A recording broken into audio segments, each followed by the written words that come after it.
Pal Ben here with Twig Cycles in Hagerstown, and believe it or not, we actually got our hands on a brand new 2022 Yamaha RMax Wolverine 1000 Sport Edition. These things have been difficult to get, obviously with Yamaha's inventorying being a little bit challenging to obtain lately. We finally got our hands on one of these. I want to do a quick video. This is just the Sport model, so if you look, this does not have the touchscreen display as some of the upgraded levels do. But this does have the Sport, the Trail, the Crawl modes, has the two-wheel drive, the four-wheel drive, the differential lock, all the necessities. This is probably one of my favorite machines out there. Yamaha really hit the nail on the head with this machine. Overall build quality is just over the top. I mean, they hit the nail on the head on all the points, all the touch points. I mean, everything from inside the cab to the outside to the heart and lungs of this machine. Yamaha, they really did knocked it out of the park with this one. So let's fire this thing up and just do a quick walk around. Unfortunately, my videos are more so just kind of learning about the machine. So hopefully these videos are helpful and informative. And as always, guys, if you have any questions, I like to hear your questions and comments in the comment section below. So please comment and question and like and subscribe, guys. So let's start this video here.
All right, guys, so I'm going to start off with some of the specs on the RMax 1000 Sport.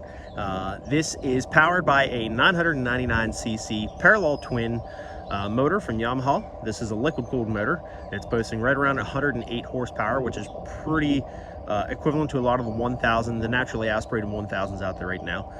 Most of your non-turbo 1000s are anywhere within that 100 to 110 horsepower typically, so this is kind of falling almost right there in the middle. I think 108 horsepower on this machine. I think for the throttle response that you get, I think is appropriate, and definitely has the torque and definitely has the power. It's very smooth. Obviously this is driven by the very famous Yamaha V-belt Ultramatic transmission. This does not have a park position on your column, but you do have high, low, neutral, and reverse. And I'll show you here in just a little bit in the cockpit. They went ahead and put some power modes in there on your column, which I'll show you here on the dash in a little bit. You have Sport, Crawl, and Trail mode. So that's pretty cool. Based on your conditions, where you're riding around at, you can obviously alter the throttle response. So that's pretty cool. But let's take a little bit closer look here. Go ahead and start right up front here. Obviously Yamaha knocked it out of the park. Went ahead and threw some bad boy 30s on this thing, so got some nice 30-inch wheel and tire package on this. Relatively attractive wheel and tire package. I think they went from the factory. There's not really a model that you can get that has some, just the basic ugly steel rims.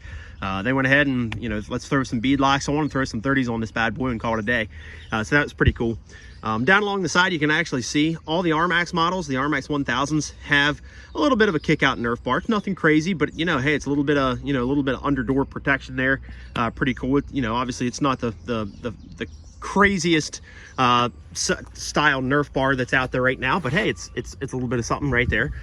Obviously this has the Fox podium shocks on here the whole way around, independent suspension, obviously. Working our way around the front. Now, I know we're gonna get a lot of questions on this. Technically, this is a bumper right behind here. They have this plastic cover here, but you do have a little bit of a bumper here. You can obviously buy the Yamaha accessory bumper if you want a little bit more headlight coverage there and front end coverage, some front end protection. But obviously your winch obviously gets mounted right up in there. So you have, you know, just different tie down points and different accessory points. You know, everything has a purpose, everything has a reason. If I back up here, you'll get a little bit better view of it from the rear, but this has 13.8 inches of ground clearance, which is quite a bit from the factory, without having to throw on any accessory, you know, lift kits or level kits or aftermarket wheels and tires. This thing is already outfitted with a ton of ground clearance, really nice wheel and tire package. So Yamaha, kudos to you there. If I turn the headlights on here, I'll show you have LED headlights, so it's pretty cool. So those are actually really bright. We've operated these machines out in the dark quite a bit, and the headlights are super bright, so that's pretty cool. While we're on the front end of the RMax, and I'll scoop around here to the back, as far as your suspension on this thing goes, this does feature a independent double wishbone with the anti-sway bar. It's a Fox 2.0 piggyback shock with preload. You can obviously adjust, so that's pretty cool. And I'll jump here to the back and show you real quick. And you can see, I mean, this is just a super beefy setup. So I think Yamaha, like I say, they knocked it out of the park with this thing. They said, hey, you know, we want to create a sport utility machine that is just unbeatable, high quality, great touch points. Everything's built to last, and they absolutely did that. Again, the touch on the rear end here. This does have the independent double wishbone with the Fox 2.0 piggyback shocks right there. It's pretty cool. And again, boasting 13.8 inches worth of ground clearance, so pretty cool. I'll probably get a couple questions on this, but this, as far as your tires go, just to jump back a little bit, these are the GBC TerraMaster tires, and they are a 30 by 10 by 14 tire. I'll scoop around here to the rear end. Since I have the front wheels turned, just to give you an idea of how wide the machine is, this is a 64-inch wide machine, which 64 is not an overabundance of width. That's actually right around what the Polaris RZR XP 1000s are at. Most of your sport 1000s are right at that 64-inch, sometimes 68 inches wide. So this is actually, to compare this to, let's say like a Honda Talon R, this is actually 4 inches more narrow than what a Honda Talon R is.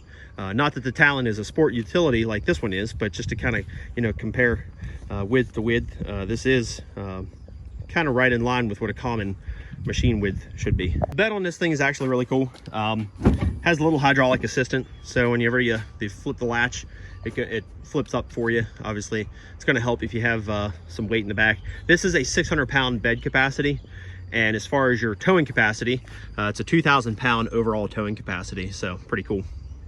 2,000-pound towing capacity, 600-pound bed capacity. And I'm going to scoop around here to, let's see.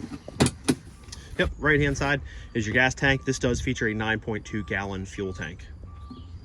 Guys, so as we're sitting in the machine, starting from the left hand side, we have 2-wheel drive, 4-wheel drive, and your differential lock. Over here we have I already have it on high beam, but there's high beam, low beam, and completely off for your headlights, which you do actually still have some LED accent lights that light up front, so that's pretty cool.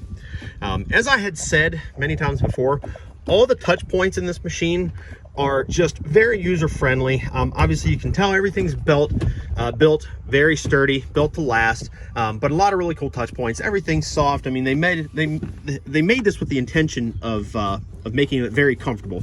So, you know, down here where sometimes your legs hit the door, that's actually a tough, kind of like a rubber. Get some rubber over here, same thing over here for your passenger, and over along the door. Even up here, this is not like a hard plastic. You can tell this is a hard, kind of a thicker rubber. So it's, you know, just all the touch points are made to be comfortable. Everything makes sense. This is adjustable, so it's a telescoping passenger grab handle, so that's pretty cool. Obviously your glove box is over here. You have some little storage pockets throughout, and then obviously that flips up there too, so you have some storage underneath that box. Okay, as I said, your column, you have reverse, neutral, high, and low. Obviously you get the e-brake right there. Okay, all these little points that you see here are little block out plates, and those aren't difficult to pop out. You can see, you just pop those things out right there. All these are for you know, a winch, LED light bars, sprayers, you name it. If you can throw it on this machine, that's what all these little switch pods are for. You can pop those out and throw some accessories in here. And obviously if you bump up to some of the higher, the upgraded Yamaha RMax editions, this all pops forward, so you can fit in the Yamaha OEM Magellan touchscreen. So that's pretty cool. You get the GPS and the radio and the vehicle diagnostics, so that's pretty neat there. Now, touching on the power modes here, so you have sport, trail, and crawl, and all that's doing is remapping the FI on this, essentially, or your throttle response, to be more exact. This isn't changing the horsepower. All that's doing is changing the throttle response. So it's changing up the mapping a little bit. A lot of people think, well, if I put this in crawl mode, is it going to take off a lot of the horsepower? No, that's not what that's doing. All that's doing is remapping the throttle response. So essentially, if you put this in sport mode, you'll notice the sport mode is going to be a much more snappy throttle response. It's going to be a lot more aggressive. So if you're out racing your buddies in the trails and just trying to see who's going faster, put it in sport mode. You have trail, which is more like an alternative kind of standard mode, and then you have crawl, which is going to back off a lot of the abruptness to the throttle. So this is going to be a lot more forgiving on rocks and trails and slow maneuvers and stuff like that. Ideally, what you're going to want to do in crawl, if you're going that slow, you're going to put the machine in low, and you'll see this thing just absolutely crawls over. I mean, you got 13.8 inches of ground clearance, so you got these big, beefy 30-inch tires that are just willing to grab and take on any kind of trail that you're hitting. So pretty neat. We see a lot of lights on right now. It's because I'm sitting still here. I haven't fired up the engine, so you'll see a lot of this go out. Actually, let me turn the diff lock off. There we go. So you see we have a gear indicator up there. So that's pretty neat. Obviously a park position, that'll go out when I turn the e-brake off. You can see we have the helmet reminder, always reminding us to be safe and wear a helmet when we're riding. And this would have, I got the seatbelt buckled right now, but it would have a seatbelt reminder. And of course, if we bump up the headlights, you get a high beam indicator right there. And the EPS, obviously that would go out if I fire up the engine. Any light while the engine is running, I say this in a lot of my videos, if there's ever a light on while the engine is running, while you're moving, there is a concern. Obviously, if you're just sitting still, if you just turn the key on, and if I turn this off, turn the key on, you'll see all these little lights kind of pop on. That's okay. It's just telling you that the machine kind of went through its little FI system checkup, so on and so forth. So up on the top left hand side, you can see if I go through the modes, it switches you and it'll show you what mode you're in. You have all these little, see if I can get my hand in here, indicators. So odometer, that's your mileage. You have 4. If we scroll through here, it shows your hour meter. So right there's your odometer. So pretty neat. See if we can find our hour on there. So there we go. Hour meter is 0.6. So not even a whole hour on this machine. Obviously it is brand new, so pretty cool. Battery voltage, that's important to know. And your current engine temperature, 150 degrees. So again, as you can see, I mean, everything on here is just really, it's common sense. I mean, Yamaha wanted to create a machine in the sport utility market that was a little bit larger than their 850 Wolverine, and they hit the nail on the head with this. Obviously, you can see if you get the radio, you can see where your speaker pods would go. There's one on the right and left hand side. More pockets in here. This can all get taken out. If you get wet and dirty, you can take all this out and wash it down. You got a 12-volt accessory outlet right there. So everything in here just makes sense. They really hit the nail on the head with as far as the overall build quality, the comfort.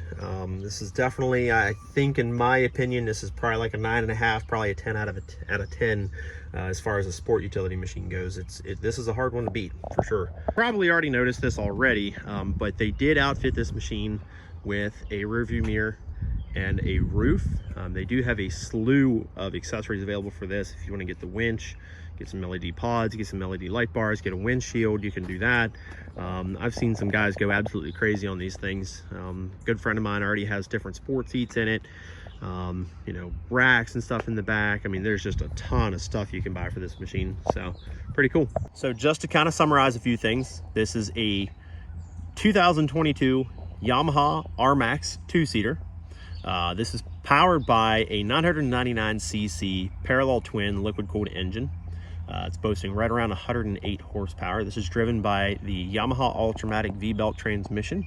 So very, very capable, very durable. Obviously you have your reverse, neutral, high and low, two-wheel drive, four-wheel drive, differential lock, which is very nice. This is a 64-inch wide stance. All the touch points on this are very high quality. I think Yamaha, as I've said many times, I think they really outdid themselves with the RMax. I think they wanted to see how far they could push the limits. And as far as just the overall build quality, you know, the power, the torque, overall quality, they really hit the nail on the head. They did a great job with this RMax. Again, this is the RMax 2-seater Sport Edition, which does not feature the touchscreen GPS or radio or anything like that, but we do have the Sport, Crawl, and Trail mode, so that's pretty neat. I'm trying to think if I missed anything else. If I did, you guys will let me know. I know you will. You guys can like and subscribe to my channel. I always really appreciate it. Like to hear your comments and your feedback. For those of you who already operate these machines that I've done videos on, it's good to hear your feedback from true owners. So, you know, you guys that are actually taking these things out on the trail, it's good to hear from you guys. I love your feedback. Again, I've just been more so doing these videos to try and help people out, to kind of get close to and touch and feel and get to know the machine that they're thinking about, you know, possibly pre-ordering, because that's what we've had to do a lot over the past two or three years, unfortunately. But you know, we're all in this together, and we're going to get through this, and hopefully we won't have to pre-order. Hopefully we'll get to a time where we can show up to our showrooms throughout the US and throughout the world possibly, and just kind of pick and choose throughout the lineup. You know, we'd like to come to a day finally where we have two or three and 4 and 5 of these things lined up. You guys can stop by and pick through, but for now, I'm going to keep on doing these videos so you guys can get to know what you're possibly pre-ordering and what you're buying. And if you guys have any questions, just give us a call, 301-739-2773. Thanks, guys.